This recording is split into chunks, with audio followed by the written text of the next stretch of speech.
Up next, the Cannabis Reporter Radio Show with Snowden Bishop. After this message.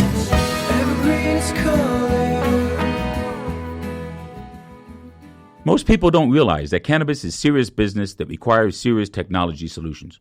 Hi, I'm Terry from Sunstate Technology Group, where we are seriously proud to provide technology and security systems that help cannabis companies compete and succeed.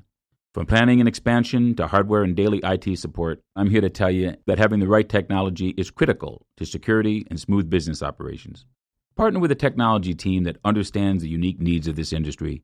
For details, visit sunstatetech.com/cannabis. sunstatetech.com/cannabis. And now, it's time for the Cannabis Reporter Radio Show with Snowden Bishop. Listen in as Snowden interviews cannabis industry pioneers, marijuana experts, policymakers, medical practitioners, patients, and other amazing individuals with compelling stories to share. It all happens right now. Here's the Cannabis Reporter, Snowden Bishop. Hi, and welcome back to the Cannabis Reporter Radio Show. I'm Snowden Bishop, and I'm happy you're joining us today. If you've been listening lately, you've heard me lamenting about the absurdity of the FDA's hardline position about CBD ever since Congress passed the landmark 2018 Farm Bill. Despite concise language that clearly ends the prohibition of hemp and all of its natural derivatives, the FDA seems intent to strong-arm the industry into compliance with baseless rules and enforce self-administered policy that it has no legal grounds for enforcing. Needless to say, their scare tactics have had a chilling effect and created a great deal of confusion in industry circles.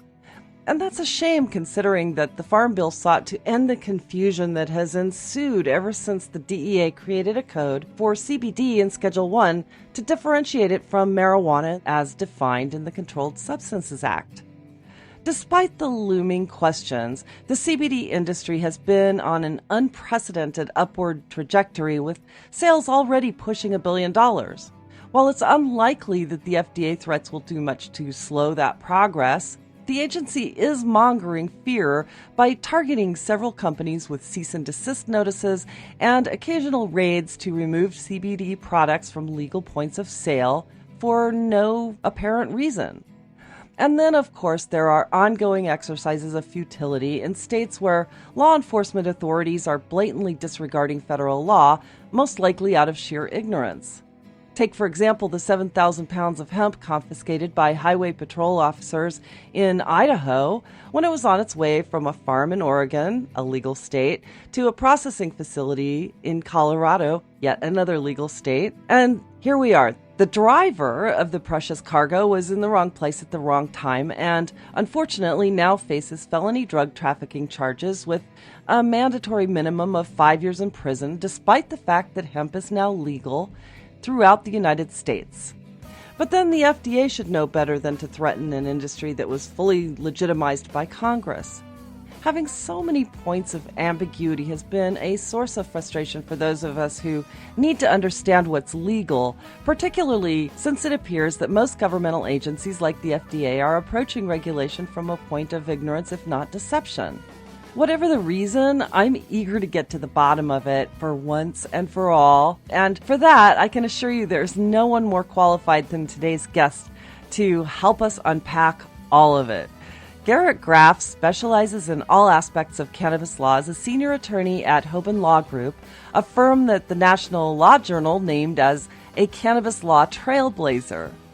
He represents clients from both the marijuana and industrial hemp industries in corporate transactional matters, as well as civil and commercial litigation cases pertaining to regulatory issues, FDA compliance, and other matters such as import-export, cultivation, processing, manufacturing, distribution, business establishment, and dispute resolution, just to name a few.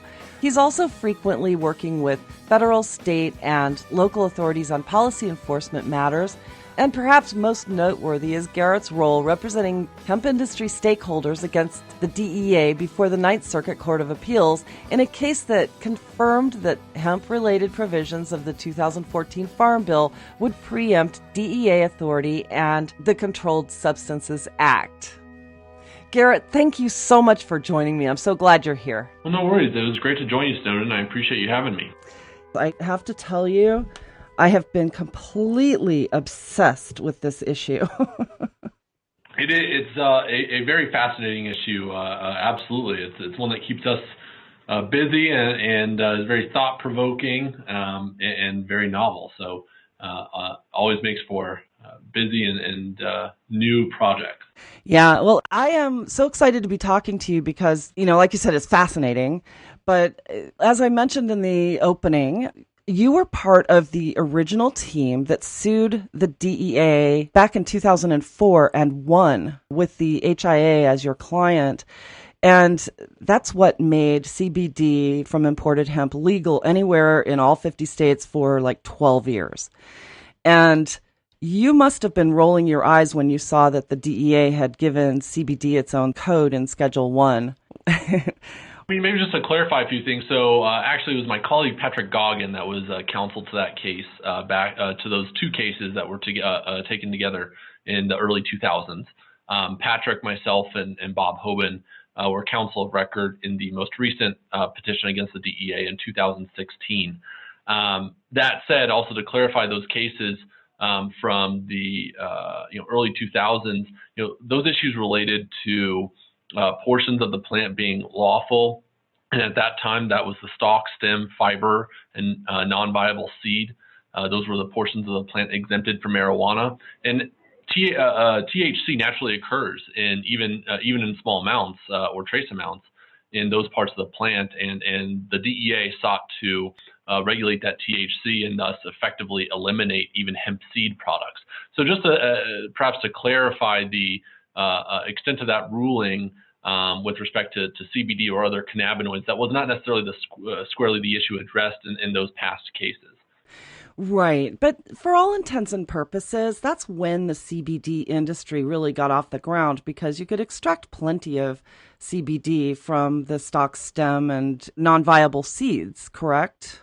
Well, I think that's been, while I would advocate for that, certainly, I think that's been a point of contention between various agencies and even various actors within the hemp industry. There are those that believe it's commercially unreasonable, and that would include the DEA, that it's commercially unreasonable to extract cannabinoids such as CBD from the stalk and the stem. I do believe that it's possible, but there's a number of facts at play there. The DEA cites scientific evidence from decades ago that likely is outdated and unreliable. I think there's scientific and technological advancements. But that said, I also am not naive enough to think that there's as much prevalency of cannabinoids or potency of cannabinoids in the stalk and stem and hemp seed as there is in the hemp flower. So that's long been an issue of contention ever since the start of the hemp industry and since the early 2000s, because even between say 2003 and 4, when those HIA v DEA cases were first won, and just last year, there's still been plenty of seizures of cannabinoids by customs and other federal agencies because of those points of contention. I guess what I'm getting at is that there was the beginnings of the CBD industry during that time. And it seems that for the most part, since the state regulations have taken effect, the DEA has been looking away when it comes to extracts regarding the marijuana plant, but also regarding CBD. Am I right to think that? In some respects, yes and no. I would agree that with the new Farm Bill, I think that there's, not the new Farm Bill, but with the first Farm Bill, the 2014 Farm Bill that addressed hemp, I do think that put the DEA on its heels with respect to hemp-derived extracts.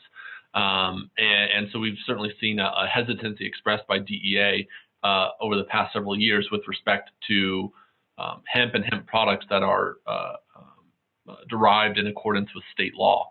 That is in accordance with the Farm Bill. That's a little bit distinct from the DEA's rhetoric and policy towards marijuana, where, for example, you had the Cole memo, which was then replaced by the Sessions memo in early 2018, and where DEA is specifically to marijuana saying, hey, if it's lawful in the state with respect to marijuana, we're going to, be hands off if you're complying with state law, and just express or exercise enforcement discretion on those issues. So yes, I do think it is discretionary by the DEA, but it's a little bit different between marijuana and hemp.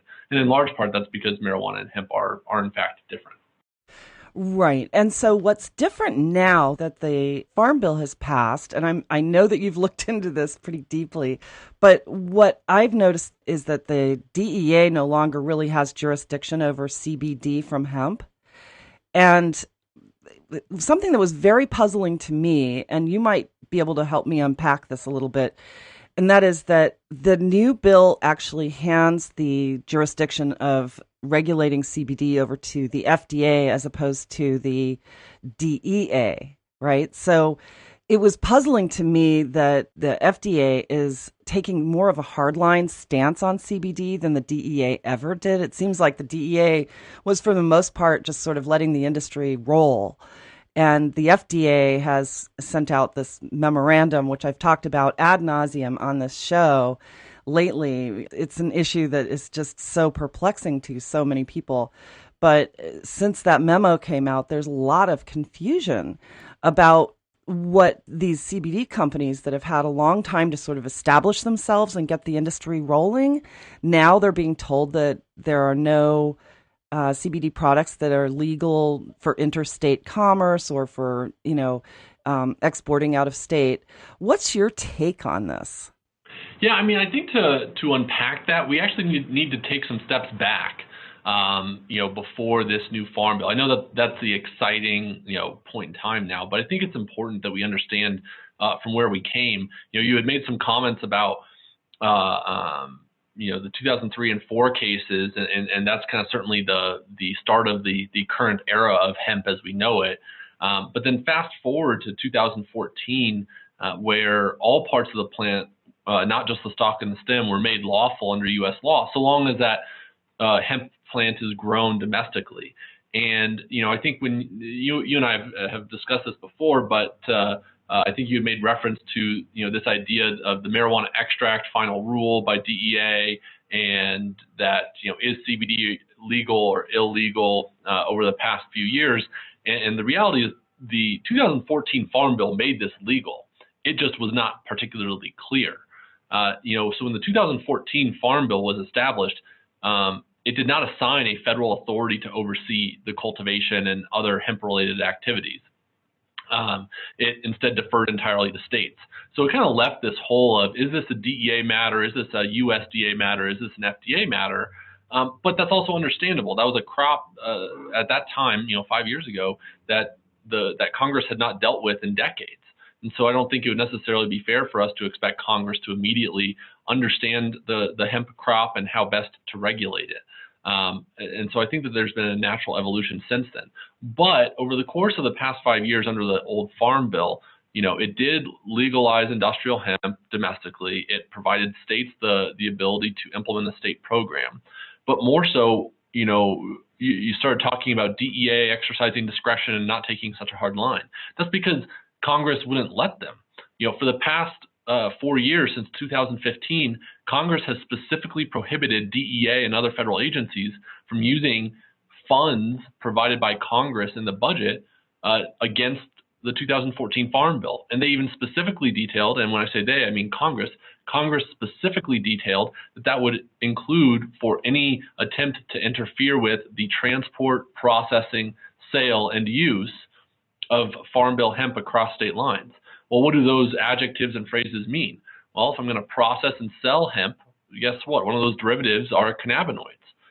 You're then selling hemp. So there's a commercial activity in selling processed derivatives such as cannabinoids, and talking about crossing of state lines, interstate commerce.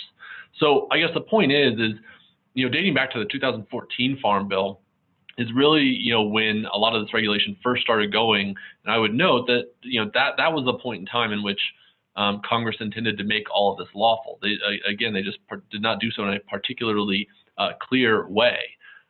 But then fast forwarding, you then have this, marijuana extract final rule. DEA again trying to say that it is illegal to use quote unquote marijuana extract, and whether it was unknowing or intentional, DEA defined marijuana extract to be any extract containing one or more cannabinoids from the genus Cannabis. Well, you and I both know, cannabinoids are not per se illegal, and the genus Cannabis itself is not per se illegal. Only marijuana is, as defined under federal law. And so this overly broad definition, again, thrust more uncertainty or confusion as to, well, are hemp-derived extracts lawful or unlawful? And that's what prompted myself and my colleagues to represent hemp industry stakeholders, again, against the DEA before the Ninth Circuit Court of Appeals. But I bring this issue up because there's three important pieces that come from that court case that started in early 2017 and concluded in April of 2018. During that case, DEA admitted several things. One, that cannabinoids per se are not controlled substances. So outside of THC, which is separately scheduled, CBN and CBD and all these other specific cannabinoids are not expressly scheduled themselves. Secondly, the DEA acknowledged that where the Farm Bill applies, they have no authority. So that's why you're seeing DEA not take a hardline stance, because they statutorily could not do so. But then on top of the DEA's own concessions, which by the way are sworn testimony, by the DEA, you have 29 bipartisan members of Congress that came forth in January 2018, about a year ago. And those members of Congress came together, which, keep in mind, how often do we see, a dysfunction in D.C.? All the time. So the fact that you have a bipartisan coalition of members of Congress, that's a powerful thing. They advised the Ninth Circuit Court of Appeals, the second highest court in the land, that the DEA got this all wrong and that hemp was made lawful by the 2014 Farm Bill, including product development and cannabinoid products. So they made further clear what their intent was in 2014. And then lastly, the court confirmed all this. The court said in its order, they said that the Farm Bill, the 2014 Farm Bill, preempts the CSA and the DEA's authority. So again, now there's a court order saying that the DEA has no jurisdiction over the Farm Bill materials. All that to say, all of those are great resources, but that then sets the landscape for what happened in 2018 as the new Farm Bill, the new 2018 Farm Bill was eventually put into place. There was a recognition and acknowledgement among members of Congress, amongst the industry and many others that, hey, the 2014 Farm Bill made it legal, but it was not particularly clear. How do we clarify things? And so in trying to level the playing field and make clear or to clarify and affirm the lawfulness of hemp, that's what lays the foundation for the 2018 Farm Bill.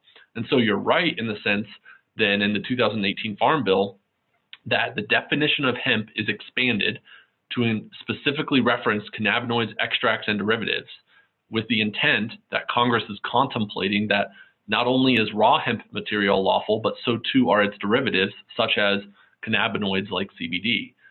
So that is made clear, and that is to the exclusion of the DEA. And your point was that the FDA is tasked with dealing with that, but actually before the FDA, what the Farm Bill actually does is it tasks the USDA with regulating hemp, because hemp in its raw form is an agricultural commodity. The Farm Bill does not actually go so far to say, hey, FDA, you must do this. The Farm Bill actually says, hey, the Federal Food and Drug and Cosmetic Act, the FD&C, which is what underpins FDA's authority, is not to be affected by this Farm Bill. So basically they're punting on the FDA issue. Congress punted and preserved the issue for FDA to figure this out. So now to the crux of that question, I know it's been a long-winded kind of summary here, but to the crux of your question, why is the FDA taking a hardline stance? Because their authority and DEA's authority are entirely mutually distinct. DEA is concerned about whether something is a controlled substance or not. In this case, the new Farm Bill further clarifies and affirms, no, raw hemp is not a controlled substance, nor are derivatives such as cannabinoids controlled substances. So that's in large part why you're seeing DEA exercise caution in where it pokes its nose. Conversely, the FDA, regardless of what the material is, hemp, citrus, calcium, vitamin C, the FDA is tasked with determining whether that material is appropriate for inclusion in finished consumer goods and products, especially those intended for ingestion. And so it's then taking that material, in this case hemp or hemp-derived cannabinoids, and fitting it into the FDA's existing regulations, if at all, and seeing how those two things commingle. And so the FDA issued that statement, that they are concerned that CBD specifically is not appropriate or permissible to put into products. But a common misnomer here is that this is the FDA's stance as of December 2018. The misnomer is that the FDA has had that stance for 4 or 5 years now. That is nothing new. In fact, that the FDA has said that for quite some time. But where I think the proof is in the pudding is the fact that the FDA, in exercising its enforcement authority over the past 5 years, they focus on those who are making disease claims, which are entirely impermissible anyways, rather than this ingredient issue. I am actually encouraged by the FDA's stance from December after the Farm Bill passed, because for the first time, instead of sticking their heads in the sand and just throwing their hands up in the air, the FDA is acknowledging pathways forward and saying, hey, we think that there are pathways forward for hemp-derived ingredients to be put into products. Now, we need to make sure as an industry that we closely monitor that and that it does not go entirely the way of pharma, but it's a concept that we call the swim lanes, and making sure that we create mutually distinct and independent swim lanes for supplements, for pharmaceutical products, and eventually for over-the-counter marijuana products separately. Okay, you've given me a lot to think about here. A couple of things that I just wanted to clarify that, from a lot of people that I speak with, there are a couple points of confusion. And one is the FDA's notice was not quite as specific as you just were in terms of keeping the CBD products in their lane. They basically stated that there was only one CBD product that was legal in their view, and that is the PDLX, which went through the clinical trials and all of that. And they said that to be fair to that one pharmaceutical company, all others, if they wanted to sell outside of the states in which CBD itself is legalized, which is, as you know, in most states, none of them identified CBD as an exempted material like they exempted THC, because at the time most of those state laws were formed, it hadn't been issued its own code in Schedule 1 at that point. And it was cannabidiol that actually they identified as the one cannabinoid that was issued its own code in Schedule 1. Does that make sense? So people are confused about that because they didn't say specifically that it's in that lane. They're giving it like a blanket, all CBD products must go through the same requirements as PDLX did. So I'm not sure I understood the reference to state laws and the timing of state laws as it relates to THC or CBD. I'm not sure that we necessarily need to go there. Right. I'll kind of respond to the other component as to CBD and the timing of Epidiolex, et cetera. The FDA is taking the position that based upon the Dietary Supplement Health and Education Act, or otherwise known as DSHEA, that because GW Pharmaceuticals started exploring CBD isolate as early as 2005 for its Sativex application, or otherwise in 2011 or 2012 for its Epidiolex application, that because no other products predated that, you cannot market a CBD product as a supplement. Oh, okay. And that point is well taken. I think the FDA's position on that is premature.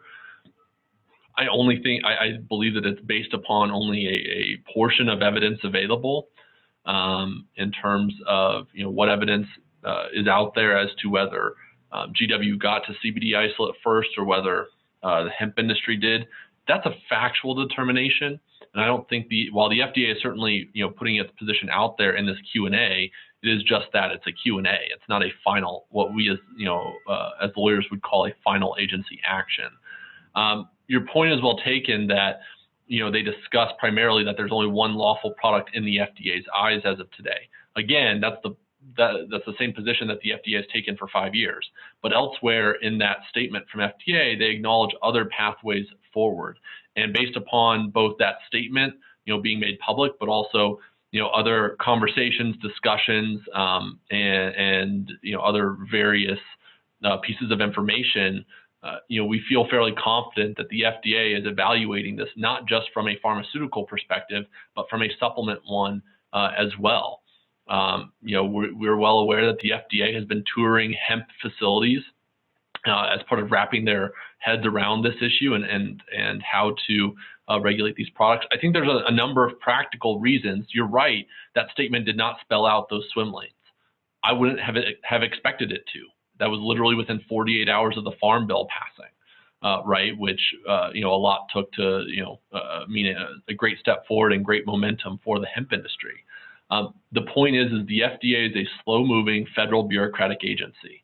It's going to take them time, but I do take their rhetoric as hinting at or indicating that there are pathways forward as to those swim lanes and creating mutually distinct supplement and pharmaceutical swim lanes over the course of time, but it will take time.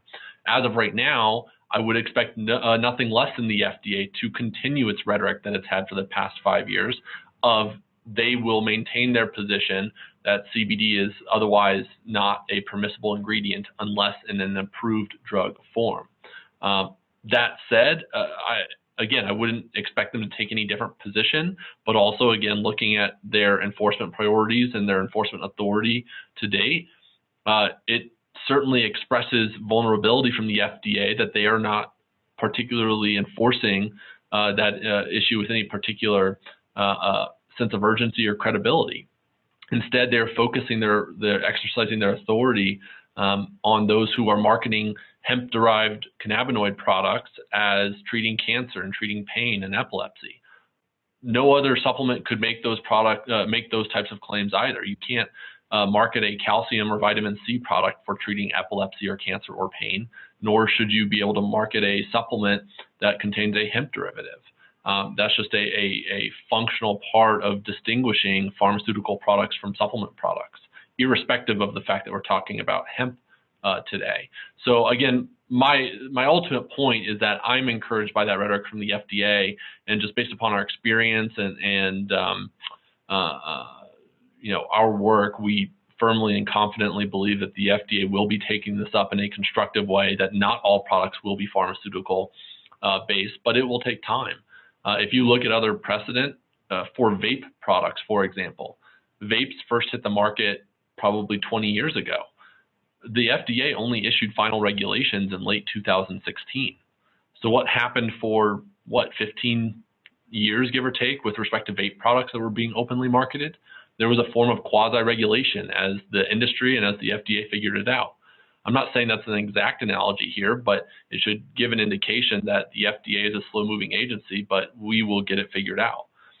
When the FDA is tasked with caring about things like kratom or the opioid crisis or things like that, those are far more serious from a consumer safety perspective, rather than simply figuring out where hemp-derived cannabinoids fit within the FDA's regulatory scheme.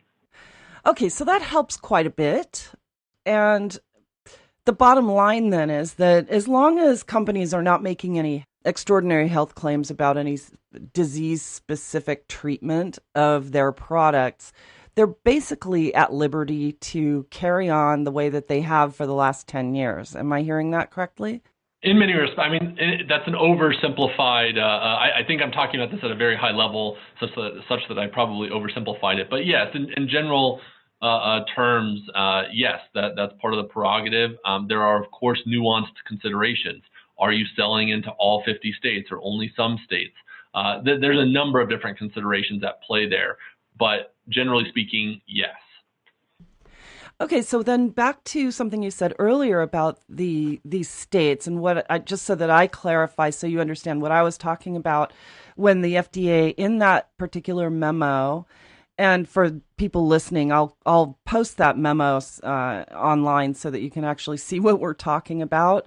But in that memo, they basically were saying that CBD products are legal as long as they're produced and sold in the same states where CBD has been identified as an exempt substance. And I'm paraphrasing, so maybe that's why you were not thinking that I was referring to that exact memo, but there was something in there that said essentially that it was legal to sell in those states as long as it was produced in those states and didn't cross state lines for commerce. I can't speak to that because I'm not the FDA and I didn't write that memo, but I read the memo from the FDA a little bit differently. I don't believe that a state lawful medical marijuana program or a state lawful CBD only program, and when I say CBD only, I mean CBD for purposes of treatment of certain conditions with a prescription, basically a watered down medical marijuana program in a conservative state that can't yet pass a marijuana law. I don't believe that any of those sort of state lawful programs has any bearing on the FDA's decision whatsoever. I think that's entirely besides the point. The FDA, they are citing the DSHEA Act and saying, have supplements been marketed not under state law, but under federal law lawfully prior to GW Pharmaceuticals applications? And so basically the point being is the FDA is taking the position, again, I think it's a premature position, I think it's a flawed position, but they're taking the position that no one marketed hemp-derived cannabinoid products prior to either 2005 or 6 or 2011 or 12. Not with respect to state laws, more so with respect to existing federal hemp law, if that makes sense. Yes, that makes perfect sense. And so here's a question then that someone in, let's say, Idaho, for example, can someone in Idaho go online and purchase a CBD product and have it delivered to their home without breaking the law? I mean, I would argue yes, and obviously, we're treading on the territory of advising someone legally, and so of course I want to be thoughtful about not inducing someone to rely upon that legal advice, if you will. I would advocate that yes, it's lawful under existing federal law, including the new Farm Bill, which specifically says that no authority, including states or tribes, can interfere with the interstate transport or commerce of hemp or hemp products. However, what that provision from the new Farm Bill does not necessarily reflect or resolve is this FDA issue that we've been talking about here for the past several minutes, or any state law. Using Idaho as an example, Idaho has not yet passed state-level legislation concerning hemp. They may well do so this year, but they've not done so yet. So while I would argue that the new Farm Bill doesn't require Idaho to do so, and if Idaho does not pass a state hemp law, then federal law would govern, meaning it would be lawful, there's still plenty of confusion. There's a learning curve. We're just a matter of weeks into this new Farm Bill era. And so it's not particularly fair to expect regulators, law enforcement officials, the industry to fully understand the federal Farm Bill and the extent of its provisions, especially when the government's been shut down for several weeks of the time since the Farm Bill was passed anyways. So the point is while I would advocate, yes, there are areas of confusion still left to be resolved, primarily at the under state law and pursuant to the FDA.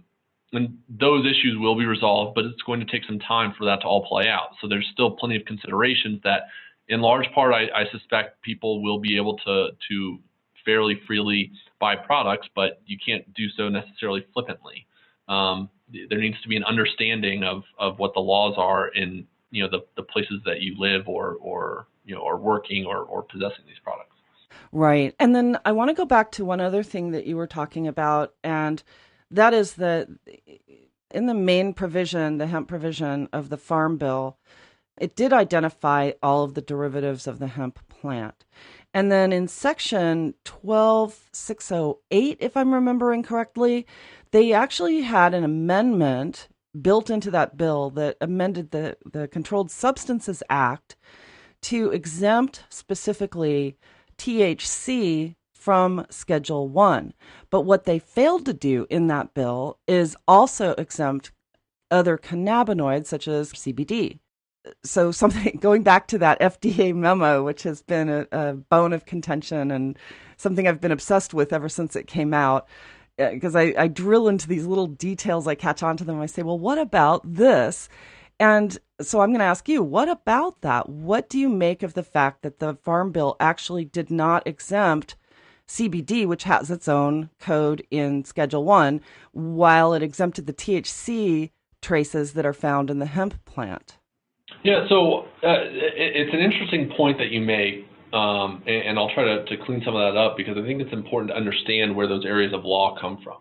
So under the 1970 Controlled Substances Act, as enacted, nearly 50 years ago, the only two substances referenced related to marijuana are marijuana as it's defined under federal law, which is the flowers, leaves, resins, and viable seeds of the cannabis plant, as well as then THC is separately scheduled. So a few things there. One, marijuana never included non-psychoactive hemp, as the court from 15 years ago determined, and that reference to THC also has been interpreted to mean only synthetic THC. So what the Farm Bill did was it carved out hemp as defined under the Farm Bill from treatment as either marijuana or that the THC found naturally occurring within hemp, which again would be limited at 0.3% anyways, that too is exempted from treatment as a controlled substance under the Controlled Substances Act. So those are 2 points of clarity and confirmation from Congress that hemp is not to be treated as a controlled substance. What you're also referencing is the newly added reference to CBD in Schedule 5. And so just to make clear, there are no other cannabinoids that are listed in the controlled substances schedules. Only THC was in Schedule 1, and then as of just a few months ago, there's this vague reference, I'll clarify that in a moment, but vague reference to CBD in Schedule 5. The reference to CBD in Schedule 5 does not pertain to all CBD.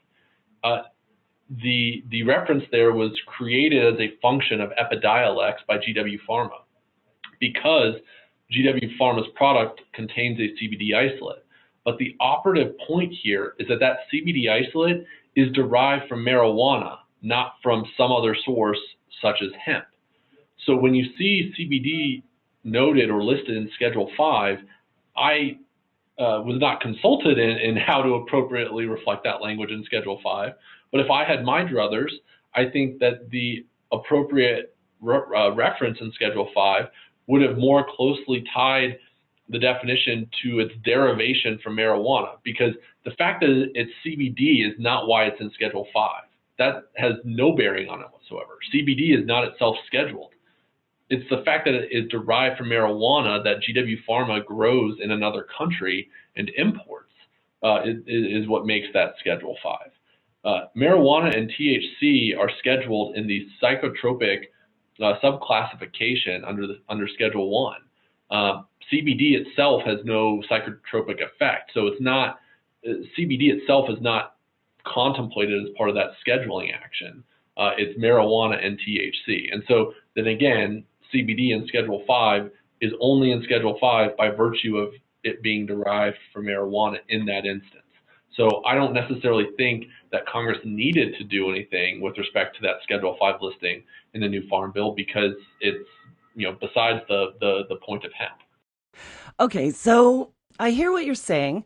I want to go back to, let's see, it's the December 2016, which was enacted in January of 2017. It happened during the presidential transition period, when the DEA sent out in the Federal Registry a notice that CBD was being issued its own code within Schedule 1. And I had a number of interviews with a number of different attorneys, and nobody could come to a consensus with the same set of facts because there was so much ambiguity in that. And the reasoning behind it, as cited by the DEA, was to just clarify that CBD is separate from marijuana. However, it got its own code, which still to this day resides in Schedule 1, which is what the FDA was referring to in their memo. So unless something changed, and I'm just not aware of it, it's still a point of confusion for a lot of people. And when you're saying that the Epidiolex, there was an action to list the CBD isolate that was in their particular drug into Schedule 5, did that automatically remove that classification from Schedule 1, that where CBD received its own numerical code separate from marijuana in Schedule 1? So a few things that I think we need to clarify. One, I'm not aware of in that statement from the FDA recently of specifically referencing the DEA's notice from 2016. I don't believe that is specifically referenced. Second, with respect to the DEA's issuance in December 2016, that is the final rule case, the lawsuit that myself and two colleagues represent hemp industry stakeholders in, that I referenced earlier in our conversation.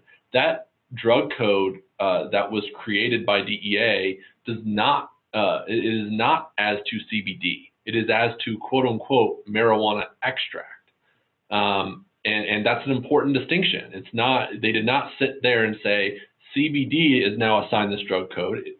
The definition of marijuana extract that the DEA created was any extract containing one or more cannabinoids from the genus Cannabis.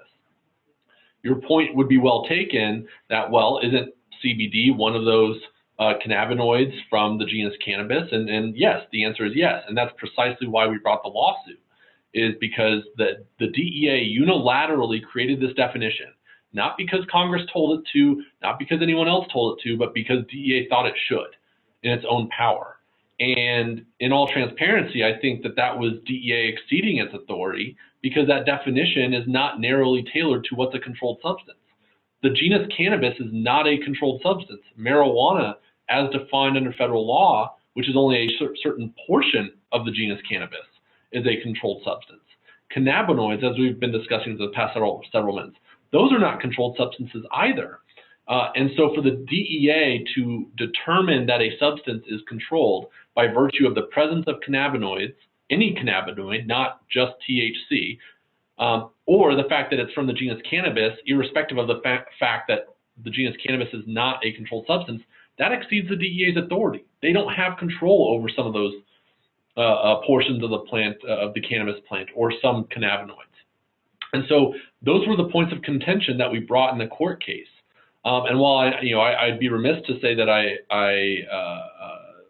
wish that the court had taken all these issues into consideration and we had taken the trial to verdict, when the court dismissed the case, they clearly said that where the Farm Bill applies, the DEA has no authority. And because the Farm Bill contemplates hemp-derived cannabinoids, the DEA has no authority.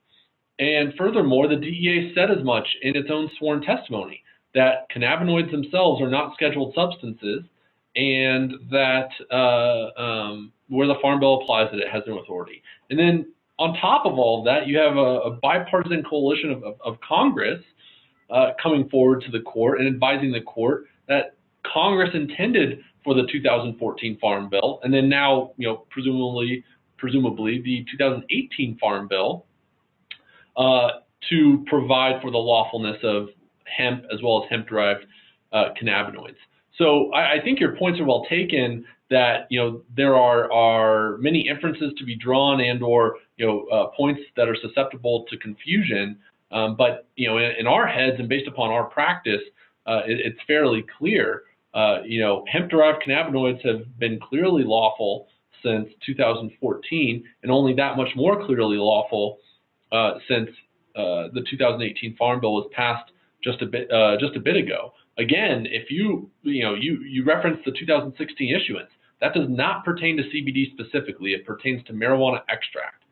Yes, there were agencies that thought that meant hemp-derived cannabinoids, and that was precisely why we sued the DEA, and we were able to get a court to agree with us that if this is a Farm Bill hemp-derived cannabinoid, that has no bearing on the DEA's authority. The DEA has no authority over that product.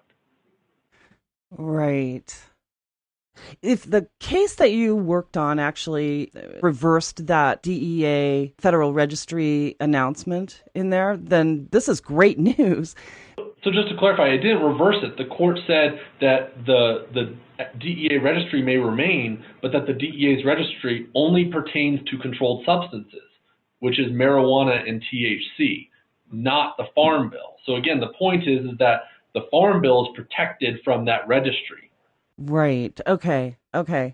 There were some Q&As in that. I'm looking at the registry right now, that notice, and for practical purposes, all extracts that contain CBD will also contain at least small amounts of other cannabinoids. I wouldn't get lost in the weeds of the registry announcement. I mean, your point is well taken that it's confusing and could arguably remain confusing. But the point is that the DEA is not out there on its own to necessarily address that confusion. That confusion was by the court, where the court said, DEA, you have authority over marijuana and THC, but not anything outside of that, including the Farm Bill. Okay, that's really great news, actually. So, all right. Well, you know what? You have really helped me to clarify that because, like I said, it's been just it's been a thorn in a lot of people's sides, not knowing exactly where the law stands. And I mean, if there's anybody on the planet who would know and understand this, it's you. So I thank you for that. There was an incident. Thanks for having me.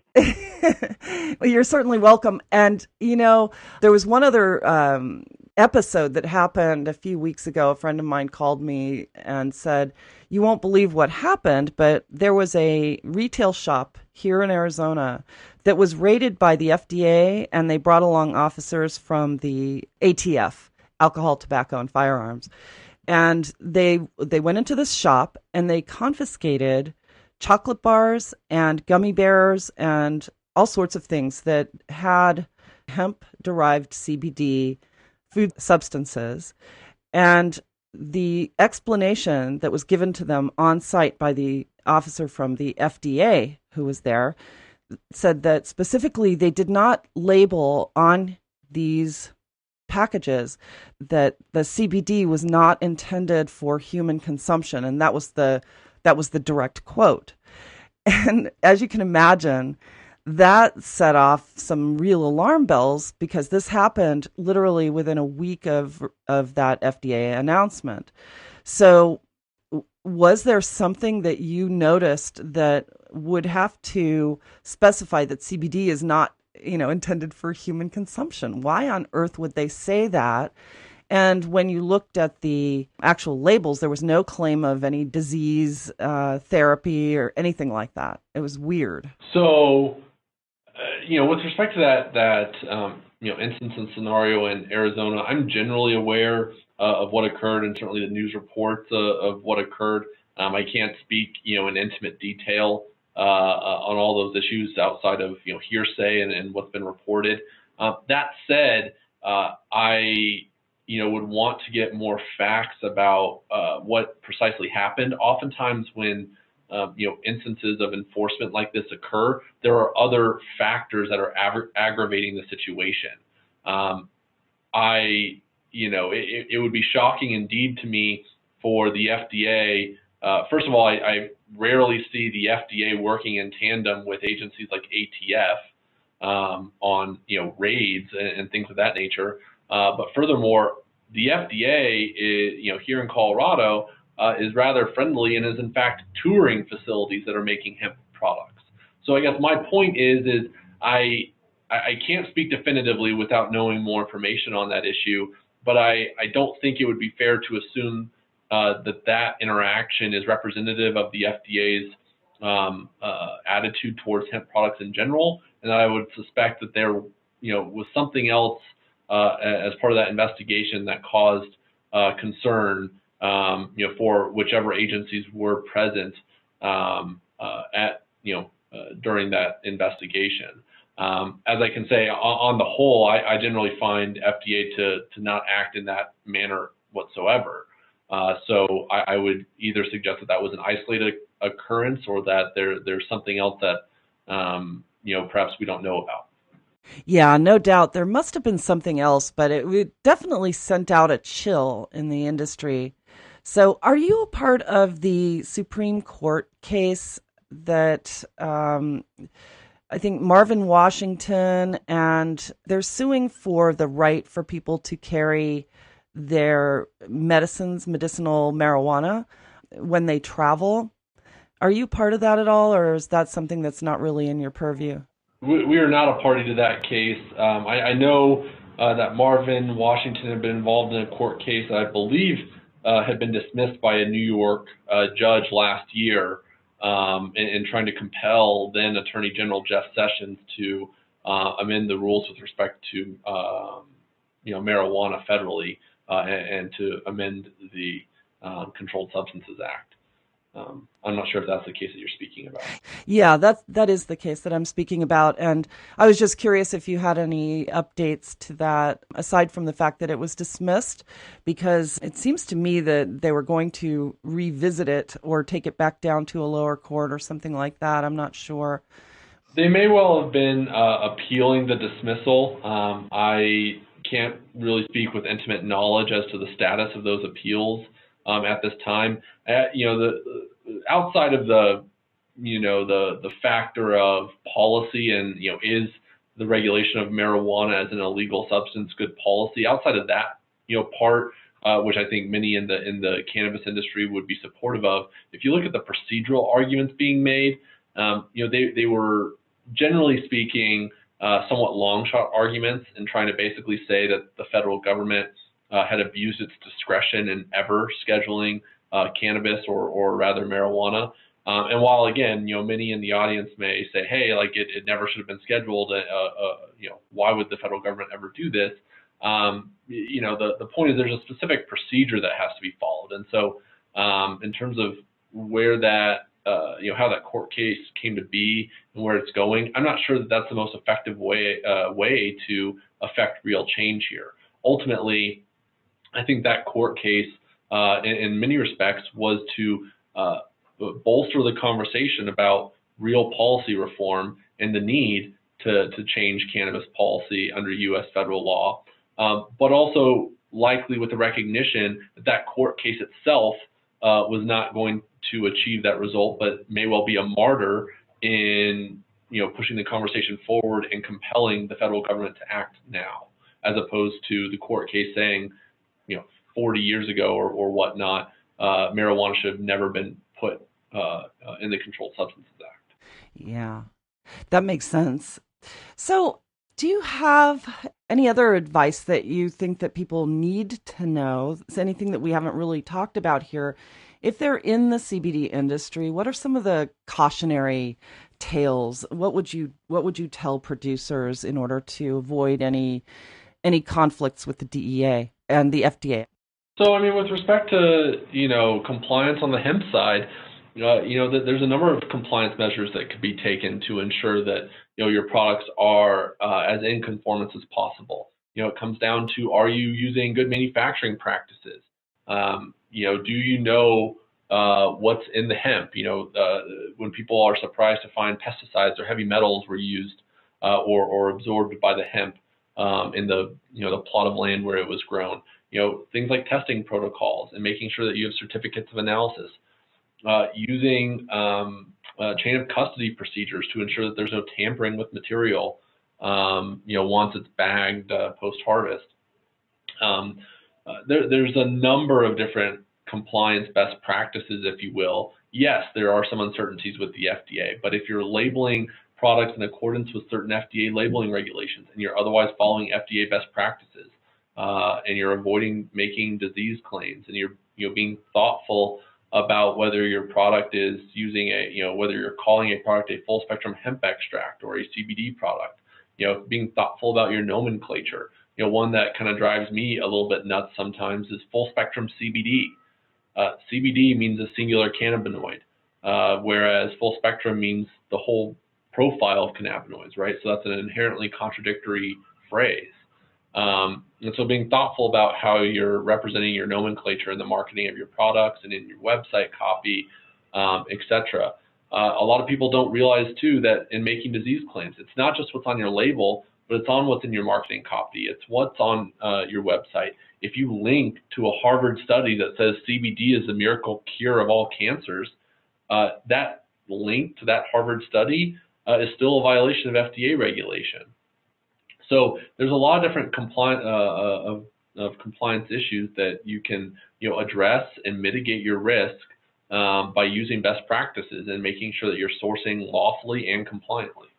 That's a really interesting point that you make, because I know that a lot of people do point outside of their website to studies that suggest curative impact of cannabinoids. And I didn't realize that itself would be a violation of the law to point to those studies or to link to those outside studies. And what about media reports? And, obviously being a media outlet is something that would concern me. If I'm publishing studies that find specific disease therapeutic effects of CBD or other cannabinoids, and let's say if I have an interview with someone and on my site or somewhere in my article, and I'm, obviously as a journalist, I have First Amendment rights to write about things that I learn. And let's say that person shares out an interview where on my site I have a claim about CBD in a study that I've published that was at Harvard or somewhere else. Is that going to be a violation, or will they be acting within the law to go ahead and share something that a journalist has said? Well, no. The reality is no, because your First Amendment rights as a journalist are mutually distinct from the rights of a manufacturer of a product who has a profit motive, who is trying to induce consumers to buy their product and using your content to do so. Right? So yes, you can put together all the content you want. You're a journalist. You're supposed to report the news and educate folks about various issues that are newsworthy. That's certainly within your First Amendment right. That doesn't, you are not implicated by this FDA regulation. But when a product manufacturer, who again has a profit motive, the FDA, their prerogative is to protect vulnerable consumers. So if a manufacturer with a profit motive is basically trying to educate consumers that because Snowden says that this treats cancer, you should buy my product, that's precisely what the FDA is trying to prohibit. So the point is segregating or bifurcating education from sales. And because you as a reporter are only engaging in one of those things, education, you're good. But when a sales company is trying to then commingle with education, that's when it becomes problematic. Now, what if a company sponsors the show or sponsors an ad on the website that is educating the public? Are they in violation? Not necessarily. We could probably go around with iterations for days in terms of where this goes. At the end of the day, I think the ultimate answer is the context always matters. But simply having an ad somewhere doesn't necessarily implicate a violation of FDA regulations. Okay, that's a relief. That's definitely a relief because, obviously in media related to this topic, you need people to support the education and advertise. And if their brand is a big banner ad somewhere on a site that's publishing that same Harvard University study about the curative effects of cannabis, there are so many gray areas when you're operating in an industry that by nature it's been prohibited on a federal level. And I can't think of any other industry that's had to jump through so many hoops or overcome so many regulatory barriers as an emerging industry. And it just seems like such a miracle that this industry has managed to thrive the way it is, given all of these obstacles. So it's good to hear straight from you what some of these pitfalls could be. So I really appreciate that. Thank you. Well, no worries at all. Like I said, that's what we're here for. We work with a lot of folks in rooting out these issues and figuring out the best balance for them moving forward with their companies and whatever portion of the industry they may be. But you're right that there is plenty of gray area at times.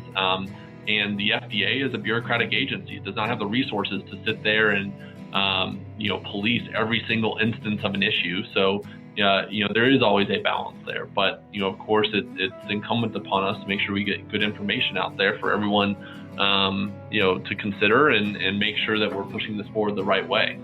Yeah. Well, Garrett, I really appreciate your insights on this. And, thank you for bearing with me as I drilled down into some of these detailed questions that have just been bothering me for so long. I can't tell you how much it helps. So thank you so much. Well, no worries. It was great to join you, Snowden. I appreciate you having me. Anytime, seriously, anytime. And I'd love to have you back on the show at some point in the near future. So once again, it is time to bring yet another show to a close.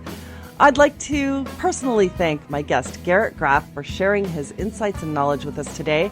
If you'd like to learn more about the work he's doing at Hoban Law Group, please visit us online at thecannabisreporter.com. Click podcast to find today's episode, and that's where you will find his bio along with information and a link to his website. We have so many people to thank. First, I'd like to express our gratitude for our radio partners, Sunstate Technology, Canosphere Biotech, and Integrated Compliance Solutions, who are supporting our show. I'd also like to thank my production team here at the Cannabis Reporter Radio Show for always making us shine, and our programming directors at XRQK Radio Network and Society Bites Radio for distributing our show. And last but not least, thanks to all of you for listening. I'm Snowden Bishop, inviting you to join me again next week, same time, same place, for another episode of the Cannabis Reporter Radio Show. Until we meet again, be safe, stay informed, share what you've learned, and make it a great day. Evergreen is calling.